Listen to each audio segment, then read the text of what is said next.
सम्यक स्मृति क्या है? वर्तमान में जीना वास्तव में क्या है? आजकल हर जगह एक बात सुनने को मिलती है, प्रेजेंट में जियो, वर्तमान में रहो। लेकिन क्या केवल यह वाक्य दोहरा देने से हम वर्तमान में जीने लगते हैं? यदि ऐसा होता तो आज दुनिया में इतना तनाव, चिंता और अवसाद क्यों होता? बुद्ध ने वर्तमान में जीने की बात केवल एक प्रेरणादायक विचार के रूप में नहीं कही। उन्होंने इसे जीने की एक विधि सिखाई, और उस विधि का नाम है सम्यक स्मृति, अष्टांगिक मार्ग का 7वां अंग। लेकिन सम्यक स्मृति का अर्थ क्या है? क्या हर समय केवल आंखें बंद करके बैठना? क्या हर समय ध्यान करना? नहीं, सम्यक स्मृति का अर्थ है हर क्षण अपने मन, शरीर और अनुभव के प्रति जागरूक रहना। हमारा शरीर हमेशा वर्तमान में रहता है, लेकिन मन कभी 5 साल पुरानी घटना में चला जाता है, कभी भविष्य की चिंता में खो जाता है, और इसी कारण वर्तमान का जीवन हमारे हाथ से निकल जाता है। मान लीजिए आप अपने परिवार के साथ बैठे हैं, लेकिन आपका मन ऑफिस में चल रही समस्या के बारे में सोच रहा है, या आप ऑफिस में हैं लेकिन मन घर के झगड़े में उलझा हुआ है। शरीर एक जगह, मन दूसरी जगह। क्या इसे जीना कहेंगे? बुद्ध कहते हैं, नहीं, जीवन वही होता है जहां तुम्हारी जागरूकता होती है। सम्यक स्मृति हमें बार बार वर्तमान में लौटना सिखाती है। सबसे पहले श्वास को देखना। श्वास हमेशा वर्तमान में होती है। वह न कल की है, न कल की होगी, वह केवल अभी है। जब हम श्वास को देखते हैं तो धीरे धीरे मन भी वर्तमान में लौटने लगता है।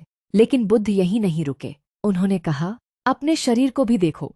चल रहे हो तो जानो कि चल रहे हो, भोजन कर रहे हो तो जानो कि भोजन कर रहे हो, बोल रहे हो तो जानो कि क्या बोल रहे हो, क्रोध आ रहा है तो जानो कि क्रोध आ रहा है, डर आ रहा है तो जानो कि डर आ रहा है। यही सम्यक स्मृति है। अब एक महत्वपूर्ण प्रश्न, क्या केवल देखना ही पर्याप्त है?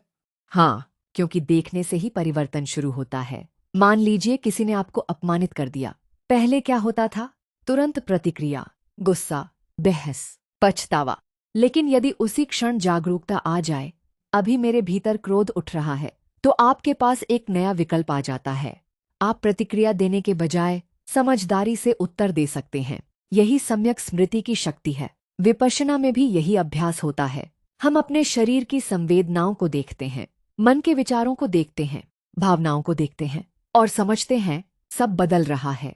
कोई भी संवेदना स्थायी नहीं, कोई भी विचार स्थायी नहीं, कोई भी भावना स्थायी नहीं। जब ये अनुभव गहरा होता है तो मन पकड़ना छोड़ देता है। यही प्रज्ञा की शुरुआत है। आज का मनुष्य बाहर की दुनिया को बहुत अच्छी तरह जानता है, लेकिन अपने मन को नहीं जानता। उसे पता है मोबाइल कैसे चलता है, कंप्यूटर कैसे चलता है, व्यापार कैसे चलता है, लेकिन उसका अपना मन कैसे चलता है, ये बहुत कम लोग जानते हैं। बुद्ध ने कहा, यदि अपने मन को नहीं समझा तो संसार की सारी उपलब्धियां भी पूर्ण शांति नहीं दे सकती। सम्यक स्मृति का अर्थ है हर क्षण स्वयं के साथ उपस्थित रहना। जब खुशी आए उसे भी देखना, जब दुख आए उसे भी देखना। न किसी से चिपकना, न किसी से भागना, सिर्फ देखना। यही देखने की कला धीरे धीरे मन को मुक्त करती है। इसीलिए बुद्ध ने कहा, जागरूक व्यक्ति हर क्षण सीख रहा होता है, क्योंकि उसका सबसे बड़ा शिक्षक उसका अपना अनुभव होता है। सम्यक स्मृति कोई धार्मिक कर्मकांड नहीं है, यह जीने की कला है।